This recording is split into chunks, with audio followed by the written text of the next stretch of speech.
Hello, and welcome everybody to the second session in the IHR's Global Birthday event. Thank you very much for joining us on this special occasion to help us to celebrate 100 years of the Institute of Historical Research. For the last century, for the last 100 years, the IHR has been thinking back and looking forward. Today, we're officially launching the IHR's year-long celebration, our Centenary, an exploration, celebration, and reappraisal of history's past, present, and future. And can I ask, if you are tweeting about today's proceedings, could you use the Our Century hashtag? But to begin this afternoon's celebration of the IHR's Global Birthday, I'm delighted to introduce a recorded video from the IHR Centenary Patron, Roly Keating, who's recorded a message to share with us all. Hello, I'm Roly Keating, Chief Executive at the British Library, and it is my absolute pleasure to wish all our friends at IHR a very happy birthday on this wonderful 100th anniversary. We at the library are technically a little younger than you. We officially were only born in the early 1970s. But through our predecessor institution at the British Museum Library, I hope we can say that we've truthfully been at your side for your entire century of work and study and creativity and innovation, offering not just collections and support, but sometimes just a place to be and to reflect and to think and have new ideas. And whether it's online or in the reading rooms, I hope the British Library is somewhere which you can all feel is your library just as much as the Vole or any of the libraries of the member institutions. This past year, I think, has reminded us, possibly more than any I can remember, that history is something we all live through as well as study and research and record. And here at the library, we've tried to keep that recording message and mission going very strongly, whether it's through legal deposit, but through special collecting, thematic collecting, to ensure that the things that we are living through now are available for study and analysis for decades and centuries to come, and that the future scholars of IHR will be able to do justice to the world that's changing all around us. And we've all learnt lessons, I think, this year about working differently, and I hope some of them will stay with us in the creation of history, the power of digital collaboration, the new tools that we're all able to deploy as the history materials around us become increasingly available and collected, sometimes born digital. So it's an exciting journey, that another new century that lies ahead for IHR. We very, very much want to be with you, alongside you as part of it, and we trust that as you progress into the future, that you will always find the British Library there for you as a resource, a refuge, and a friend. Thank you. And our thanks go to Roly Keating and the British Library for recording that very welcome and encouraging message for us on this, the IHR's Global Birthday. My name is Mary Vincent. I'm Professor of Modern European History at the University of Sheffield, and I also currently chair the Advisory Council for the Institute of Historical Research. I'm chairing this session this afternoon, and we've asked our panellists to comment on the state of the discipline of history within their country or region, and what part they feel that the IHR should play as the UK's national centre for the study of history for the next 100 years. And we're hoping very much that the discussion this afternoon will draw on people's individual memories and experience of the IHR, as well as those more general reflections on the challenges that the future holds in particular regions, particular aspects of the discipline. But it gives me enormous pleasure now to move on to introduce our panellists this afternoon. I'm going to introduce them one by one, and following the introduction, each will then have a short really a very brief period of time to address some of the themes that we want to use as the basis for discussion this afternoon. Then when we've heard from all of our panellists, then we will open the floor to questions and general discussion. So our first speaker this afternoon is Professor Vivian Bickford-Smith. And Vivian is Emeritus Professor at the University of Cape Town, and he specialises in modern history with a South African regional focus. His research has been mainly in three sometimes overlapping areas: ethnicity and nationalism, urban history and film. And within all of these, Vivian has been particularly interested in exploring the creation, the interaction and the perception of supposedly discrete and separate ethnic, racial and national identities, and those ideas of ambivalence in terms of such identity and creolisation, and a fascinating research area. And we're very much looking forward to hearing your thoughts on the IHR. Vivian, over to you. Mary, thank you very much indeed. I realise I don't have very much time, so I will go straight into it. I thought it would be useful to perhaps, before I say a few words about the present situation in South African history today, just to say where it was coming from. Because I think before 1994, before democracy, there was quite an interesting sort of oppositional history, quite a focused history that came out of at least some of the English-speaking, main English-speaking universities, including Cape Town and the Witwatersrand. And this had a particular focus, I think, on the nature of oppression and resistance to it. So that a lot of the research was on Cape slavery, for instance, but particularly on the question of the rise of racism, segregation and apartheid, and the possibilities of opposition, successful opposition to that, to dismantling apartheid.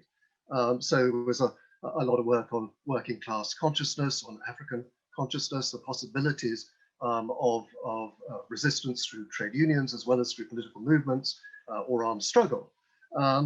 And there was much debate on the whole question of the relationship between capitalism and racism and segregation, whether segregation and apartheid was in a sense functional to capital, or whether ultimately capital might dismantle or lead to the dismantling of apartheid. Now, I think since 1994, there's been 100 flowers have bloomed, and that's a very good thing in many ways. There has been some continuity.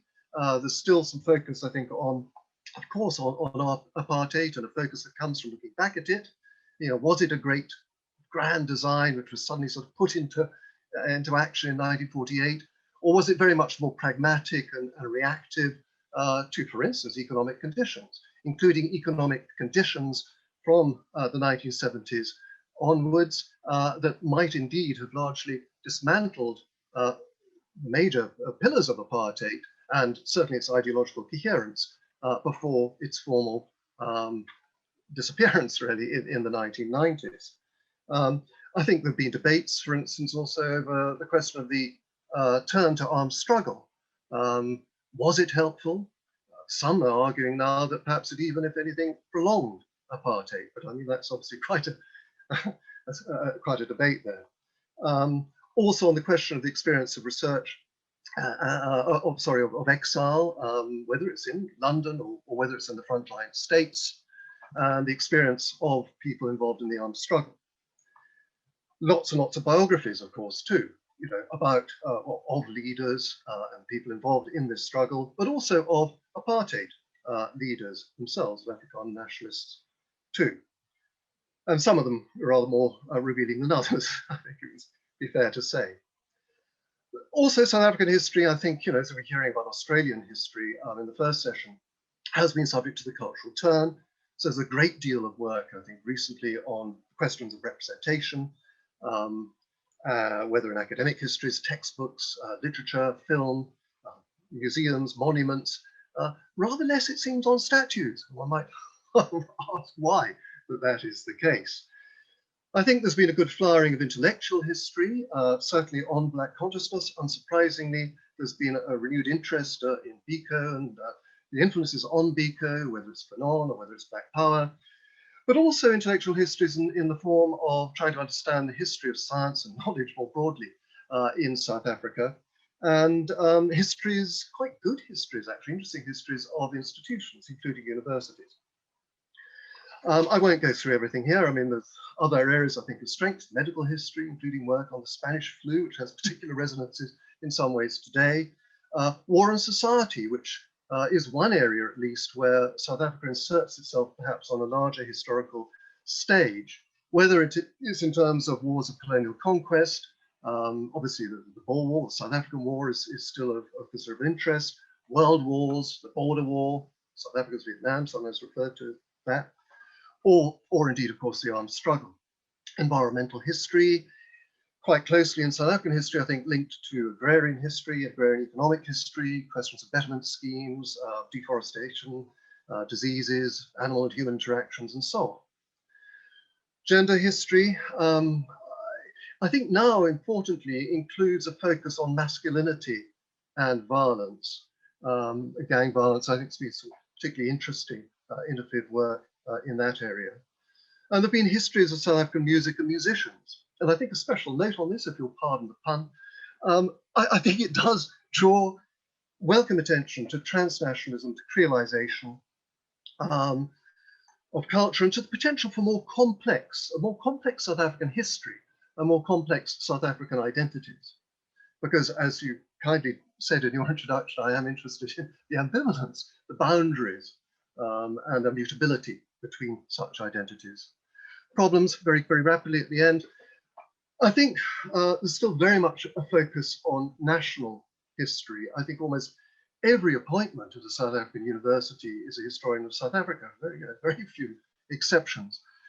Although I think there is some now more welcome attention to transnational influences on South African history. But there's very little comparative history, even within South Africa, I think, between different regions, let alone, and this I think is very sad, and I'm very glad to have colleagues from other parts of Africa work on other parts of Africa here. Very little comparative history between South Africa and other regions, areas within Africa, or its cities, or whatever.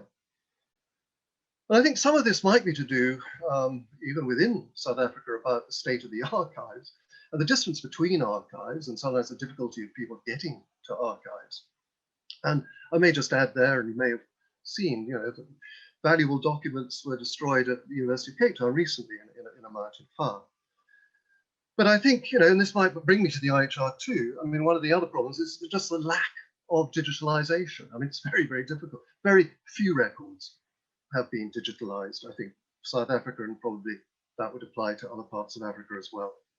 And then that's related to other issues I'll leave others probably to discuss more, but declining government funding, also bad staff-student ratios and so on. But let me leave it there.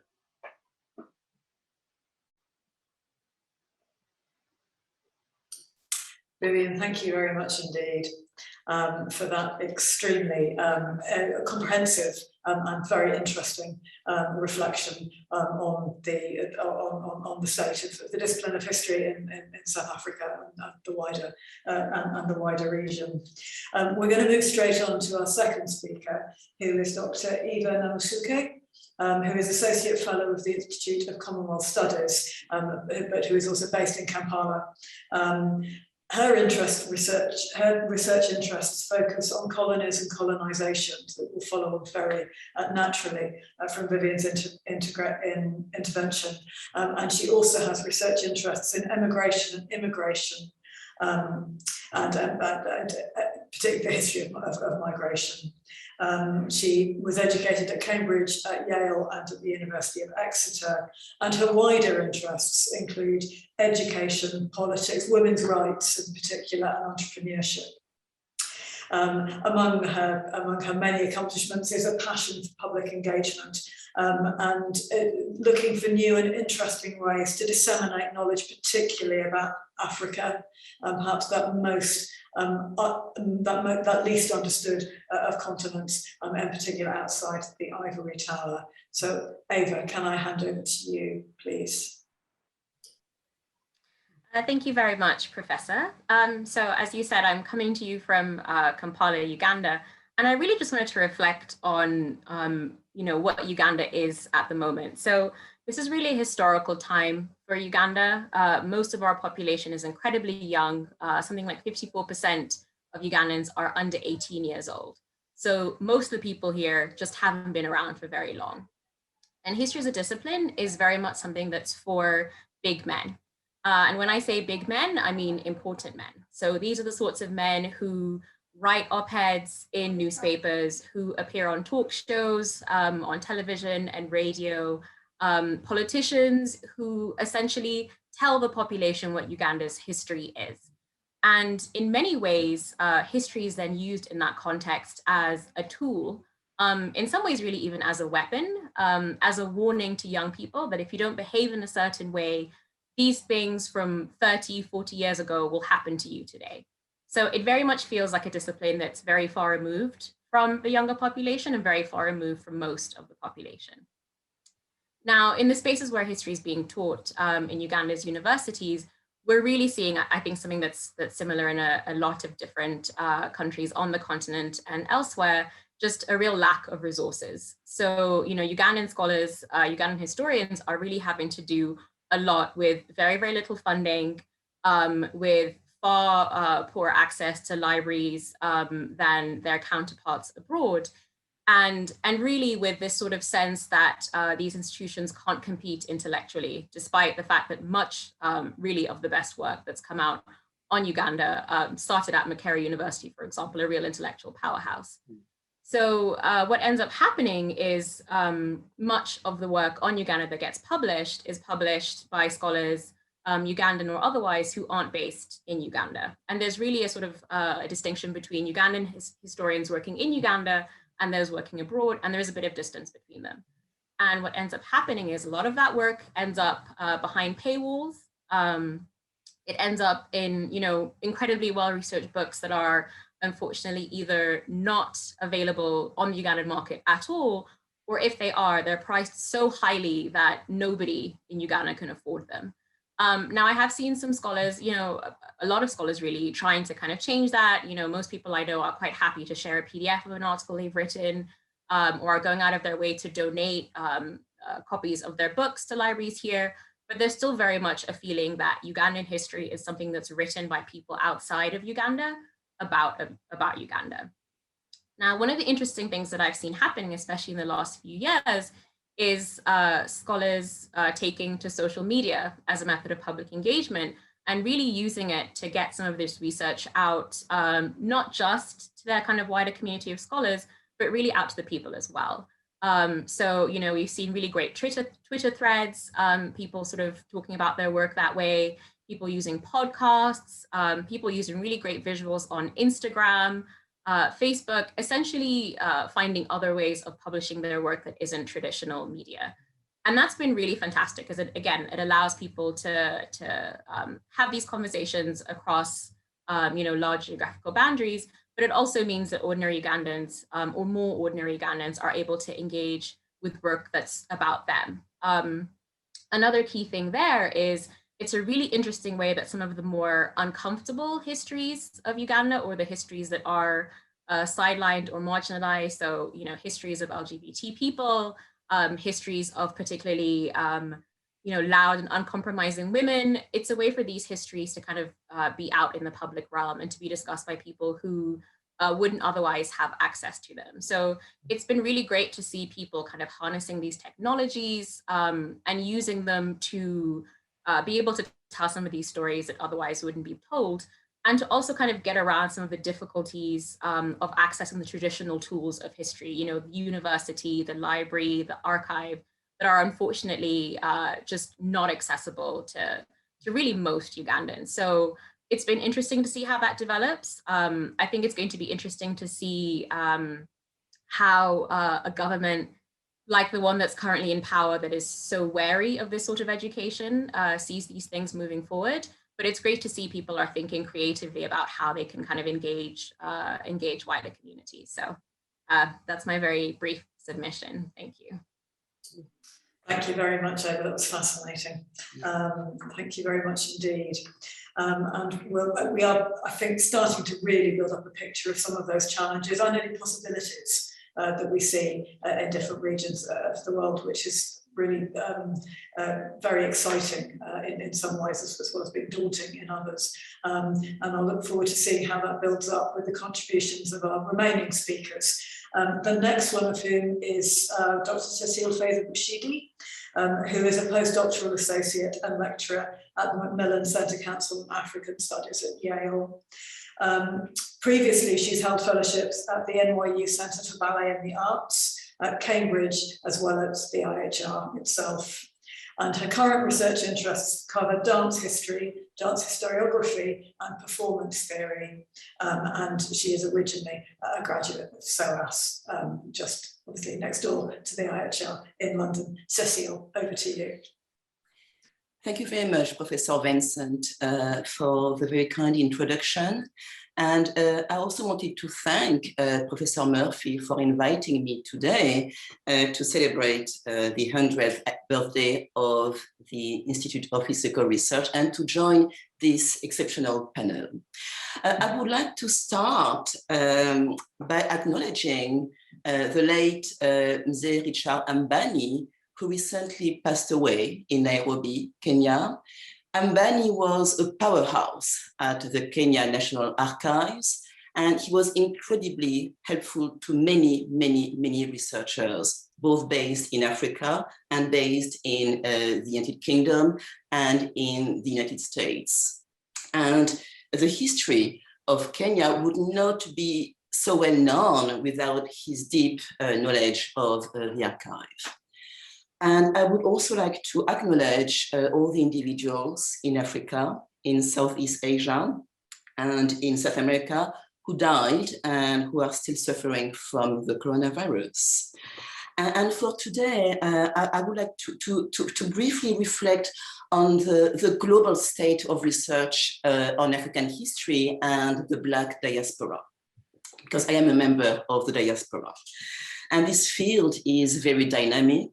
And today, doing history in the context of Africa and the Black diaspora includes new research on dance, on the body in movement, on performance, on aesthetics, on art history, and on visual culture. And we are also asking new questions, and we are also reading new archives and revisiting archives to think about new ways to write new social and cultural histories from below. So we are talking about histories of spiritual faith and religious faith, histories of interfaith dialogue, histories of psychiatry, histories of nurses and doctors, histories of therapies, histories of death, histories of technologies and media. And by taking local, global, and comparative and diasporic perspectives, there's groundbreaking research that is really pushing the boundaries in terms of methodology, in terms of theory, and in terms of analytical scope. Histories of slavery, histories of migration and mobility, histories of race and ethnicity, histories of gender and sexualities, and histories of marriage, divorce, histories of family systems and complex and intimate layers of belongings are also benefiting from expanding and shifting time frames that give general space to the pre-colonial era. So we are also experiencing a shift in terms of chronology. And the field is also benefiting from a thriving scholarship on performance and dance in Africa and the Black diaspora, and also from a dynamic research in the domain of literature, in the domain of comparative literature, and of course in the fields of anthropology and political science, and especially in France and Germany, again from that diasporic perspective. And the challenges ahead that I have identified, as Dr. Namusoke has mentioned, are the challenging of preserving archives, the challenges of the circulation and the acknowledgement of knowledge. We are also, facing the challenging of allowing historians based at African institutions to publish in the North. And of course, there are many press is not enough, of course, but are conducting very interesting co-publishing enterprises. There's also the problem of authority that diasporic scholars are facing. Who is writing? Why they are writing? How are they writing about African history? And from where are they writing about African histories? And for diasporic scholars, there's also the problem of academic freedom, right? The question of mutual understanding, the question of acknowledging very complex personal histories and very complex diasporic lives. One might be puzzled that, that a scholar with a French accent is going to write on Kenya, but again, being in the diaspora certainly allows some perspectives on the continent that I still think can be useful for the field of African histories. So there's also the challenges of transmitting imperfect knowledge, the challenges of teaching, the challenges of supporting and mentoring new generations of historians based in Africa and in the Black diaspora, the question of acknowledging the long history of domination and of suffering in the Black world and in Africa, but also the question of celebrating African and Black agency, of celebrating individual enterprise, and also of celebrating African creativity and Black creativity. And we are also facing the challenges of decolonizing the discipline, the question of methodologies, the question of care about, care about the archives, the question of love, the question of giving power to others, the question of acknowledging the sources, and the question also of being present within the historical narratives. That's all I would have to say, Professor Vincent. Thank you very much indeed, Cecile. That was fascinating, and I particularly appreciated that point about diasporas and what that does to our understanding of place and space, and indeed how we understand the knowledge that is accumulated and transmitted. And those ideas of definition and method, I think, will be extremely valuable in our discussions. Thank you very much indeed. And I'll move on now to our penultimate speaker as we build up, I think, this extremely rich picture of the current, some of the current issues in the discipline of history. And I'm moving on to Professor Felix Agiola, who's from the Department of History and Strategic Studies in the Faculty of Arts at the University of Lagos. And Felix is an academic and development expert in African economic history, international political economy, and development economics. So a very nice contrast, I think, to the speakers that we've had so far. So Felix, over to you. Thank you. I'll be speaking briefly about the state of historical scholarship in Nigeria specifically. I'm a lecturer in the Department of History and Strategic Studies. But it is very, very important to state that historical studies in Nigeria has come of age from a discipline that focused on the decolonization of Africa from Eurocentric prejudice and sentiment. It has actually matured. Historical scholarship over time has actually matured into a more sophisticated and vibrant discipline.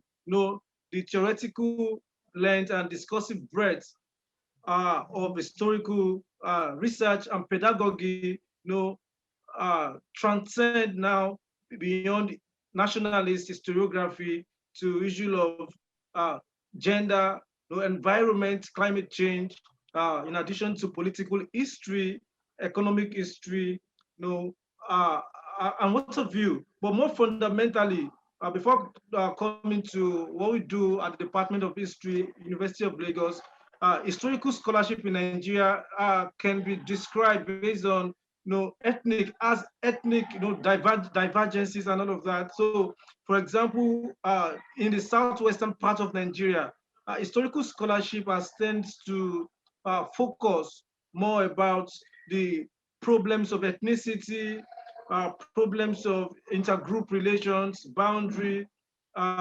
identity.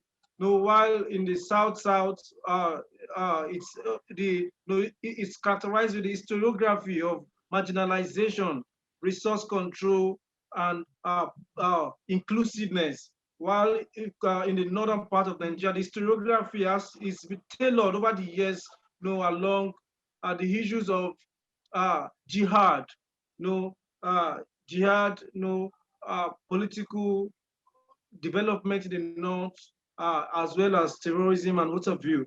But fundamentally, what we do at the Department of History, it's quite more, we can say quite more functional, compared to the major school of histories, namely the Ibadan School of History, the Ife School of History, Ahmadu Bello School of History, and what you like. The scepter of historical scholarship, in the Lagos School of History, where I teach, has moved beyond the nationalist and nationalist historiography into a more functional history.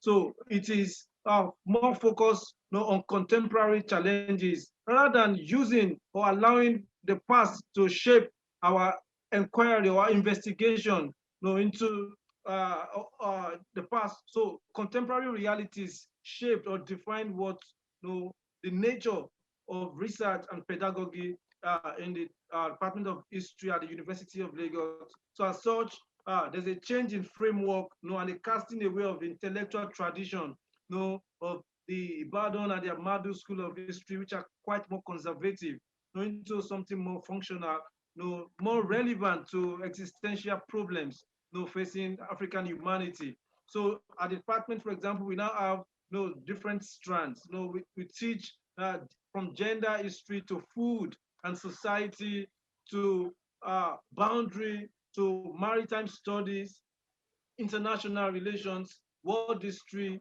and cultural studies.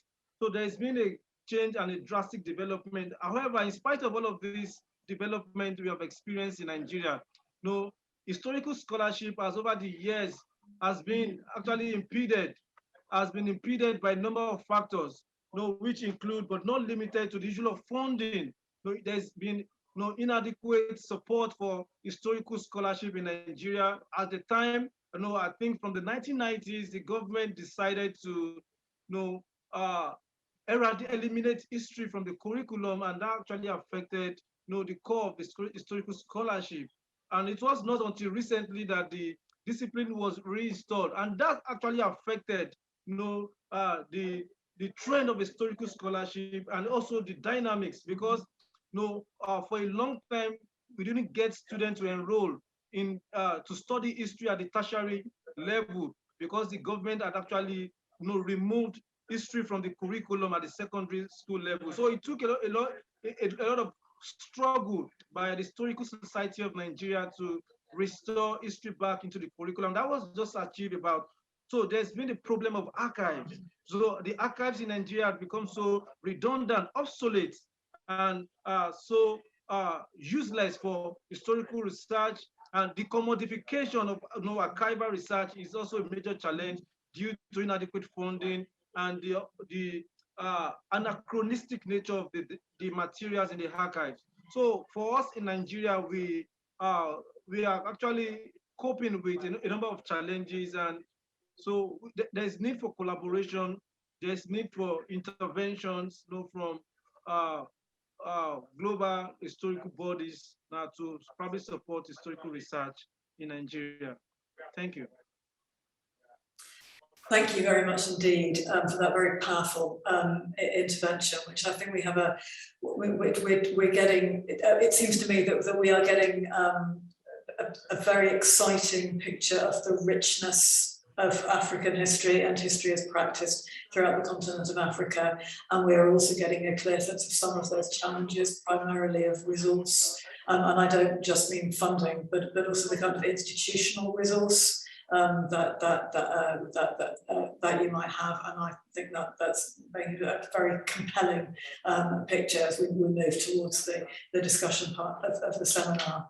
But before we do that, I would now like to introduce our final speaker this afternoon, Professor Amina Benderi, who is tenured associate professor and Chair of Arab and Islamic Civilizations at the American University in Cairo, where she teaches on early and medieval Islamic history, Muslim political thought, and the social and cultural history of the Arab Muslim world since 2009. I think that's since 2009. So, Amina, can I hand over to you now, please?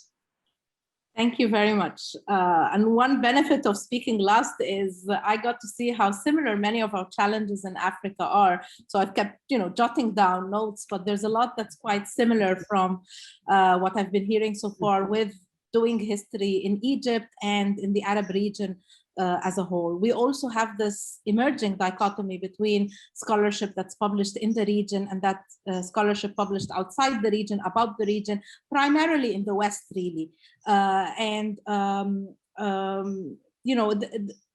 Sometimes these studies seem to be speaking different languages, even not only in that some of the publications in the West are in English or sometimes in French, but even the type of history that is being produced is quite different.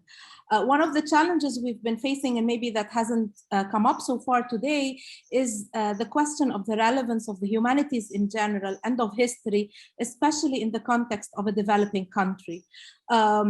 Just now we heard how at one point history was removed from secondary school curriculum in Nigeria.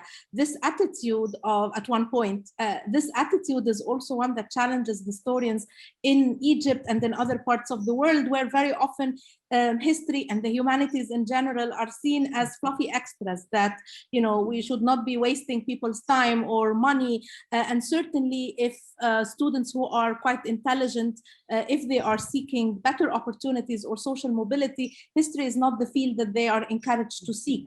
So this is also a challenge for the discipline and for the profession on the long run.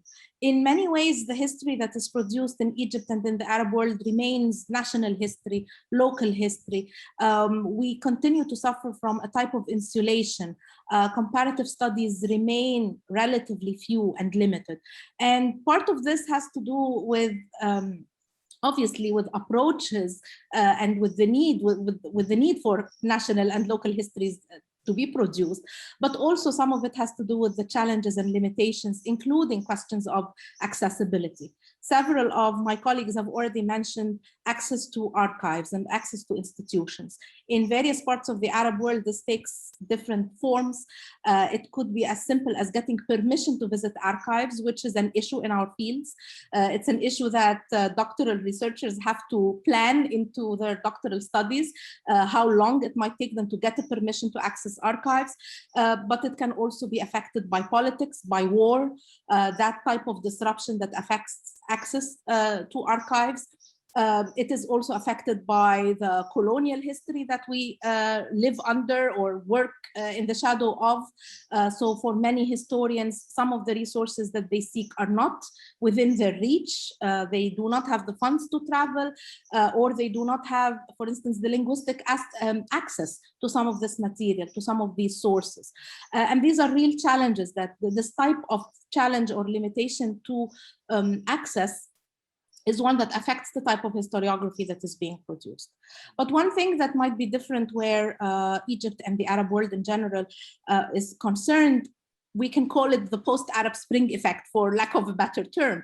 I have issues with the term Arab Spring, but what this has created is that in the past 10 years, we have new generations, not just of historians, but of citizens who are interested in the past in a new way, who are revising questions about the past. And this has created an ongoing revisionist moment.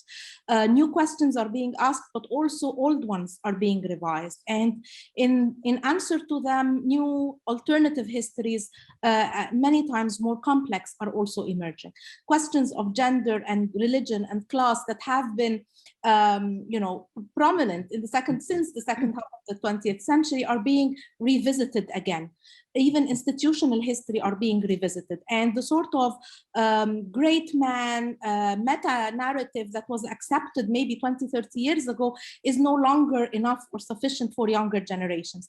This means that history is moving beyond the academy, that more popular histories are are attempted at least, but that also historians within the profession are oftentimes prodded by new questions from the public and are forced to move in new directions, and are forced to also seek new types of primary sources. When state archives are not so accessible, when documents are actually also destroyed, intentionally or by disruption and by war and by politics, historians have to create and have been creating new sources for themselves and seeking new types of sources. Areas, as I've mentioned, areas such as gender history, religious history, economic history, environmental history are areas that are once more fresh and people are interested in them. The last year has shown us a lot of what the technological tools can do. Digitization is quite important for the region, especially in answer to some of the challenges of accessibility. It has allowed perhaps more interaction among people living in different corners of a given country, or in our case, in the different corners of the Arab world and the Arabic-speaking public. And perhaps this will have some effect in the future, at least as a solution to finding access to sources, but also to finding platforms for producing histories. I think when I was thinking about the question of where history could be in the next 100 years, I think maybe a lot of hope lies beyond the academy and lies in new types of genre being produced rather than, or in addition to and in parallel to the official academic narratives that we produce. I'll stop here because I think I might have spoken more than 3 minutes, but I look forward to the discussion. Thank you. Thank you very much indeed. Please don't worry at all. We still have a good half an hour for discussion, and so I think that in terms of timing, I think we're absolutely fine. So I now would welcome any questions or topics for discussion from the floor, and do please feel free either to put your questions in the chat or indeed to raise a hand. I can't see all the members of the seminar, but I'm assuming that one of the administrators can, and so any raised hands would be visible.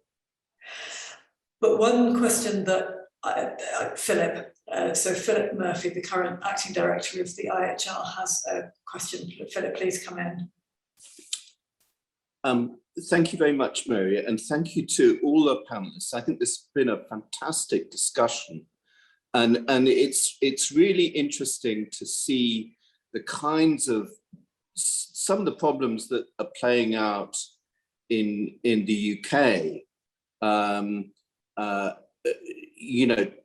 discussed in different contexts as they affect Africa. But also a reminder of what a very privileged position historians in the West are in. One of the things that I guess we all struggle with, and it's a point Amina made, which I thought was really interesting, is how we justify the value of the humanities to our governments, our funders. And that must be a particularly acute problem where there is a lack of resources, where a British minister some years ago talked about the humanities history as a luxury. How do scholars in your countries go about trying to convince government that humanities aren't a luxury, they're a necessity?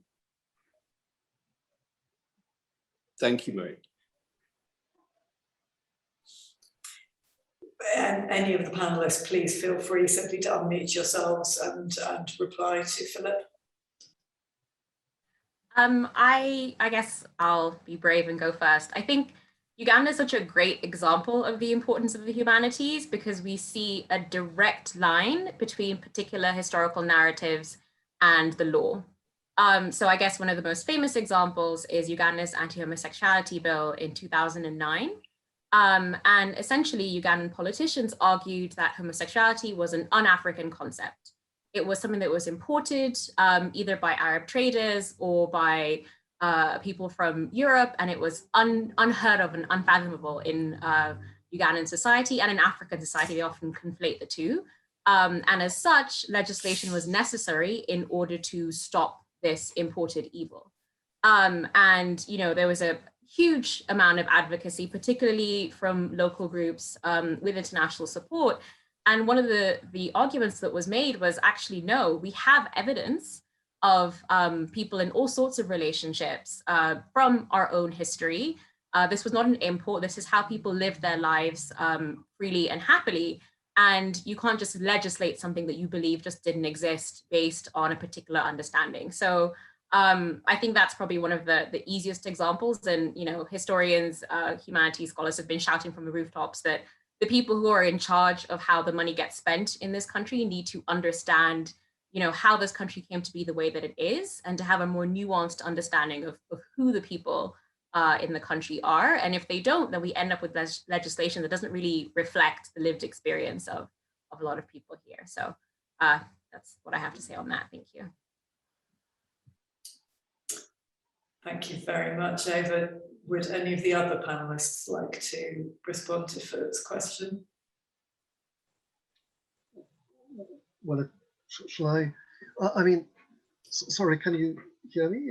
Yes, go ahead, Vivian. Yeah, it's a difficult one. It depends, who's in government at a particular time, perhaps, whether the government's going to be sympathetic in terms of funding. And there have been occasions. I mean, for instance, in the 1990s, second half of the 1990s, and with the Mandela government, I think historians were quite highly valued, and history was quite highly valued. Kada Asmal was also involved, and then he became, Minister of Education. And history was seen as a way of nation building, I think. A more empathetic, sort of complex history was welcome. Not just a simple replacement of one nationalist history by another. It was quite an exciting time to be a historian, to be involved with public history as well, and even with film and things like that. I think that it is in terms of how would I try to justify, for instance, history in particular, and I could talk about other humanities subjects.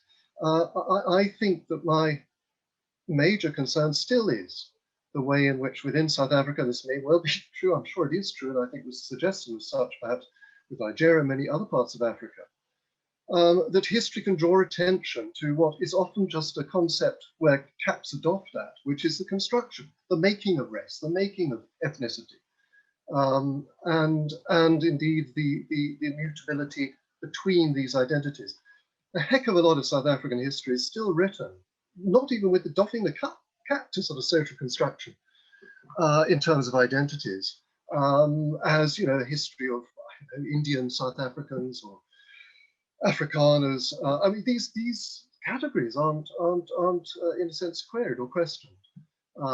Leave aside the still in South Africa, the racial category of coloured South Africans, for instance, mixed race. I mean, that, and yet we seem to be sort of trapped really in that.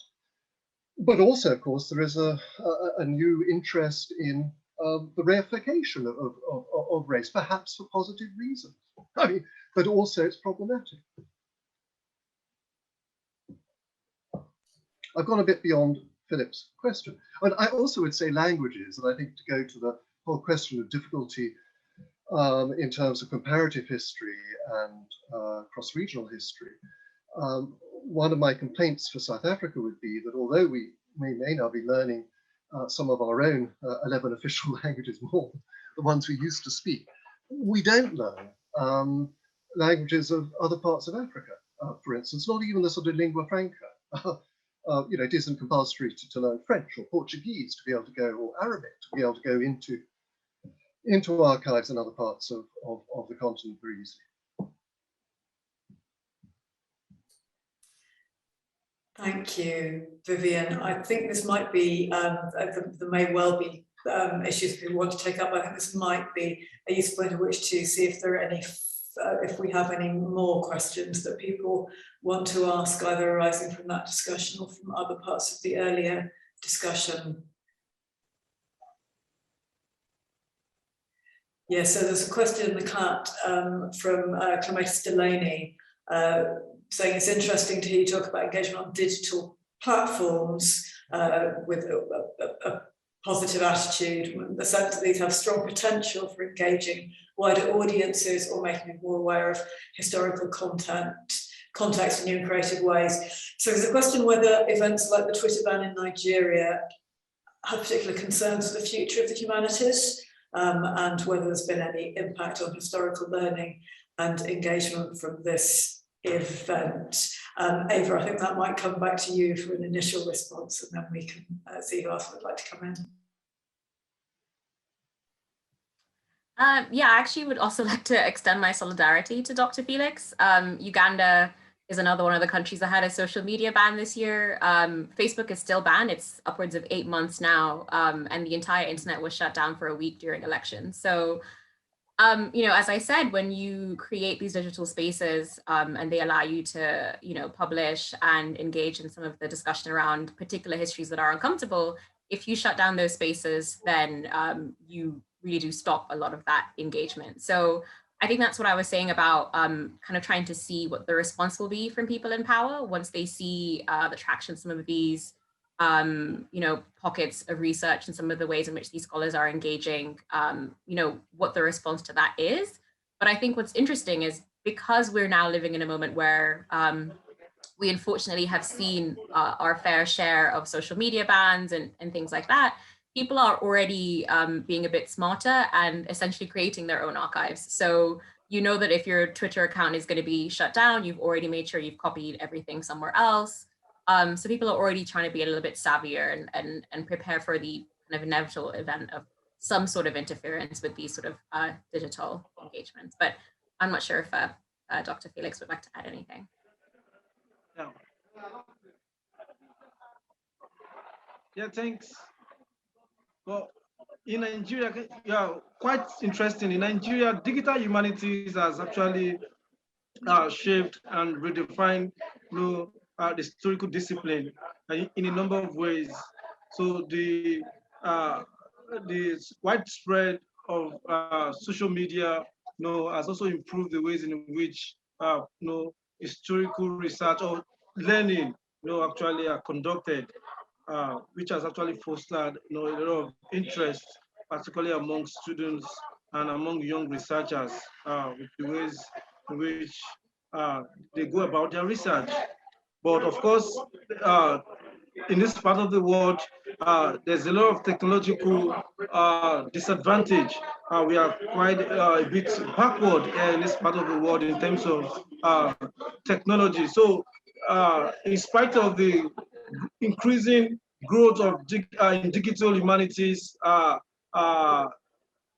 outreach in our institutions, there's still little to be desired in terms of, you know, the creation of digital infrastructures that would probably enable and facilitate historical research. So we still hope that in the future there will be much more collaboration and much more investment, you know, in the digital aspect to aid historical research and teaching. Thank you. We've got some more questions coming in actually, so I'll move on to those if that's okay. And Zira, I see you have your hand up. Would you like to ask a question? We'll move to the one on the chat. Hi, thank you. Thanks for all of your short presentations. They were really fascinating. I attended the session this morning, and actually following on from what you were just talking about with social media bans and things, there was a lot of talk about imprisonment of academics in the country that people were practicing and political pressure and how to respond to those things. And one of the questions that was asked, this is not my question, but somebody asked it this morning, and I'd be interested to hear what this panel says as well, was how can other scholars help? How can they aid this process of archiving and helping to get the messages out there, really? Thank you, Zira. And actually, I was also going to pose a question specifically about how can the IHR help? What can the IHR do, if anything, or indeed are we part of the problem? I mean, no, these are that sounds flippant, but I actually mean it as a serious question. So, would you have any responses from the panel for the question that Zira's raised? I'm happy to talk. I reflected on that, and it seems to me that one of the ways in which the IHR could help would be to support Africa-based scholars' research. So one way to do that would be to create a fellowship, in fact, or to create various fellowships that will allow people to spend some time away from a heavy teaching load, away from various kinds of responsibilities, including, sometimes difficult family responsibilities, and the idea of allowing people to have time to write, time to research, time to connect. 9 months, 12 months, I think would be something that I feel like the IHR would be very much able to do. Because I feel that when I was there, the access to fellowships were mostly for UK-based scholars. And I feel that in the next 100 years, even before, I hope, this fellowship could widen the pool of applications, certainly. Because it's we all know as scholars how precious time for writing it is, and it truly makes a difference in one's general well-being, both intellectually and emotionally, and also it creates possibilities to create and to widen the network. Yes, absolutely. Thank you, Cecile. Would any of the other panelists like to contribute anything in response to Zira's question? Well, I mean, I think clearly there are a couple of possibilities. I mean, one is, I think, the question of whether the IHR could help, perhaps in coordination of funding possibilities. I don't know, in terms of sort of partnerships. I was at the IHR, and I'm very grateful to have been there for a few years, and I did try myself to get involved in funding efforts, not least in terms of the India, South Africa collaboration. But of course, they're not necessarily successful. But it seems to me that one of the things that could be built into such collaborations, which the IHR might have or help facilitate with parts of the world which are struggling with funding, and as a result with digitalization, is to build in an element of archive preservation and digitalization into those kind of funding applications. I mean, perhaps it's very obvious, but it seems to me that would be useful. Yes. The other possibility, too, just in terms of the other issue of kind of Africa and regional history is of course conferences which perhaps bring us together, as other people have said, for an IHR conference in that way. But I think the sort of funding is a major problem with preservation of archives. Yes, and that indeed relates to a question that Alice Prochaska has put in the chat about how access to archives has been a developing theme in the course of this discussion, and has wondered whether historians in African countries can influence governments on preserving and granting access to archives. And then we also heard earlier from Felix about how there may also be questions, well, there will be questions around the actual shape and structure of the archive of the archive itself. Does anyone have any comments on archive policy and indeed historians' ability to influence that? Oh, okay. Okay, in Nigeria, in the past, there was proper and effective administration and investment into the archives. But that actually stopped after the structural adjustment program. I don't know what happened, but the government just the government's attention shifted from archival and historical based research, and the archive gradually faced off and became so obsolete. and that now most of the materials in the archives now they are gone. They have become so archaic because of inadequate preservation and inadequate resources to digitize some of those resources. And in terms of government policy towards the archives, there is zero. So the government actually, archive is actually out of government's priority. So what they do now, there's strong corruption, institutional fraud and corruption, in the archives. So because of lack of funding, the officials of the archives in Nigeria, because of non-payment of their salaries, so they resulted to institutional corruption. Most of them have offices within the archives where they commercialize some of those valuable records to especially the diaspora historians, most of the Africanist historians based in the US and the UK. So they've destroyed the archives because of bad government policy, which has impoverished the officials of the archives. So these guys commercialize most of these valuable documents to scholars in the global north. And that has led to the destruction of the archives. And there seems not to be any way forward as it is. So most of us here rely essentially on archives based in the UK. So I've been to the British archives, for example, for you to get something substantial, you go to travel to the UK. And that's the major challenge we have here.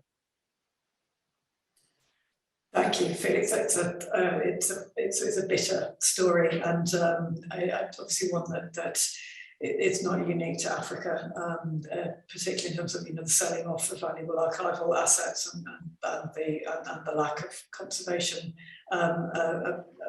policy, and it's clearly a problem could only have a political solution, but possibly lobbying or expert intervention can help to some extent, but it's a very, very severe problem, in which case also presumably those archives where there are holdings that are relevant and the preservation of those becomes even more acutely important.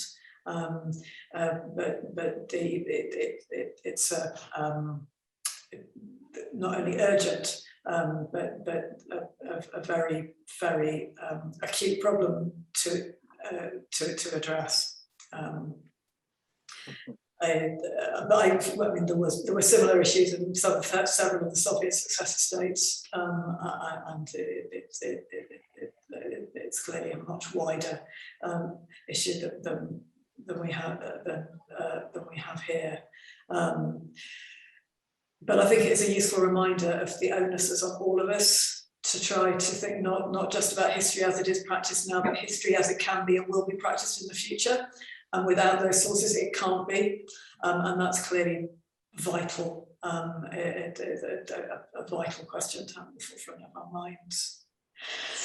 With an eye on the time, and partly because the question has come directly to me rather than being put up generally on the chat, and this relates to an earlier point that Amina made about the future lying beyond the academy. And we've just said in that, I think, in discussion of archives as well. And so James Cronin has asked if there's a case to be made for more explicit teaching of historical signatures in the discipline to support more public forms of historical communication. So I don't know if any of you have any reflections on the need for more public forms of historical communication and how that might be achieved.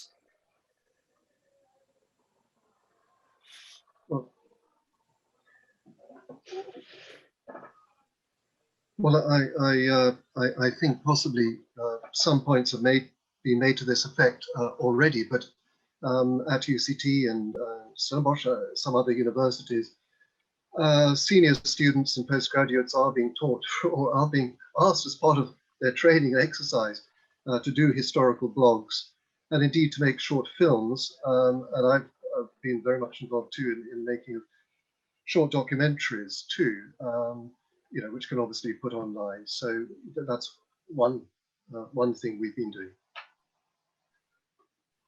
I wonder if I might bring in here that the question that Amina raised earlier, because not everybody has access to the internet. or not has it, or may not have it consistently.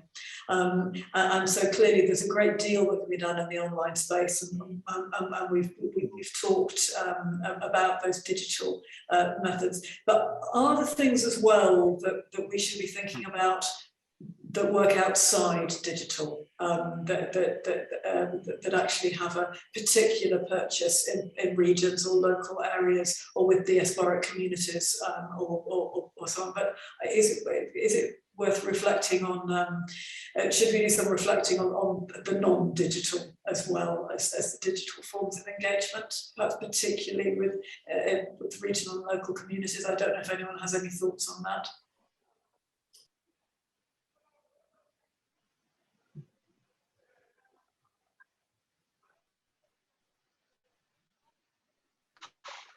Just jump in and go back to the suggestion that I think Eva made a while ago about fellowships.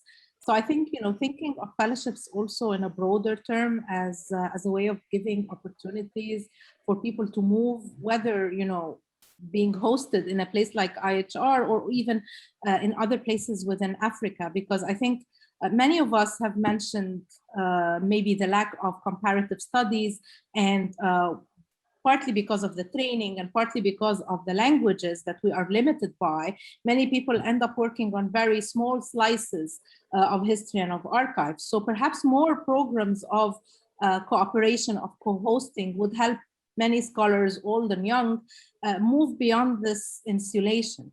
And that I would add the question of languages. I don't know, if we can, one thing I always try to encourage younger colleagues who are entering into the field to do is to learn more languages as early as they can, because this opens up a whole host of possibilities, whether in terms of research languages that can allow them access to different types of primary sources, or secondary source languages that allow them to read historiography being produced in other parts of the world, but that might not have anything to do with Africa or what they're studying, but that opens up new possibilities and avenues. And this is one aspect where accessibility has to do with privilege and has to do with education and the type of education people have.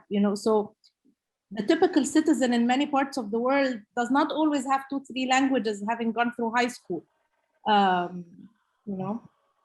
So maybe attempts at furthering that sort of skill-based maybe opportunities, or affording such fellowship opportunities for younger scholars is also another area. And then making sure that when we're hosting conferences, we include people from different parts of the world. So not just papers about different parts of the world, but also scholars who are based in different parts of the world. So, I mean, again, this is why I'm very happy with this panel, that, it really is diverse in that way.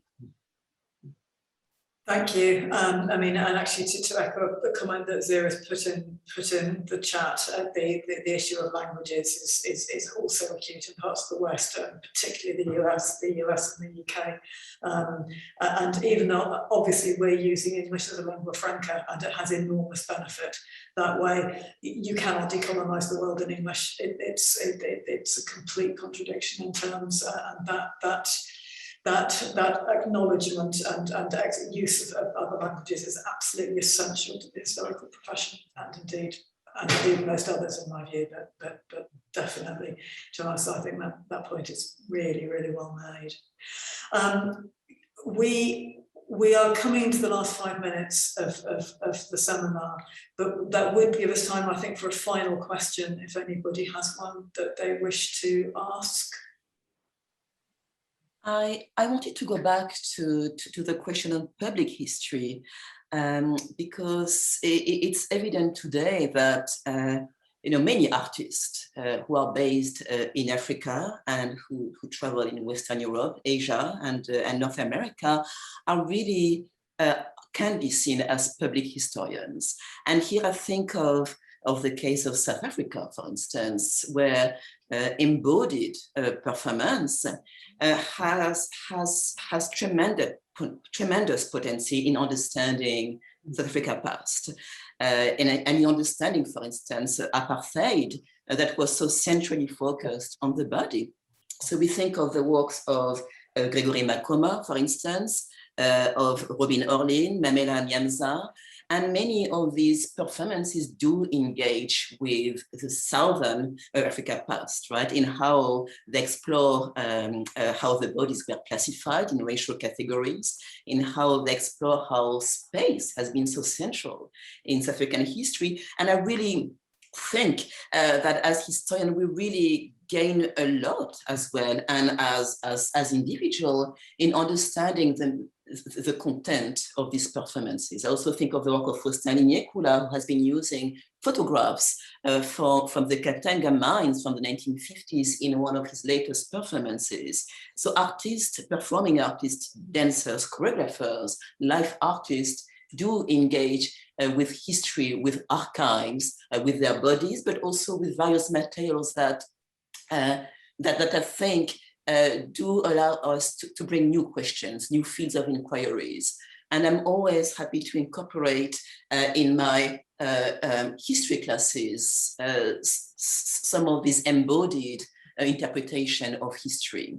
And I feel that that's something that we may also think about, in our teaching rooms, in the classroom, how we can incorporate various ways of interpreting history. Indeed, absolutely, and there is no more universal human experience than embodiment, and yet historians rarely engage with it, I think, in a profound way, and I think that's absolutely right. And I think in terms of those about connections and interdisciplinarity and how we approach the subjects and how we communicate our work, that there is it remains relatively unexplored, and I think that could be hugely rich and exciting in terms of how we think about it. I'm going to draw proceedings to a close as we're right at the end of our time. I would like to give my warmest thanks, which I'm sure are endorsed by the wider audience, to our panel members for this fascinating, immensely thought-provoking, and I think really rich discussion. I have learned a lot, and I'm sure I'm not alone in that. It's been a genuinely diverse group. In intellectual terms, and I think we've had an extremely welcome discussion. So our thanks, the thanks on behalf of the IHR to all of our panellists, and we really hope that these collaborations will continue, perhaps not over the next 100 years, not for the individuals concerned, but certainly for a good time to come, and to see African history showcased in this way has, I think, been immensely rewarding and hugely impressive. So thank you all very much indeed.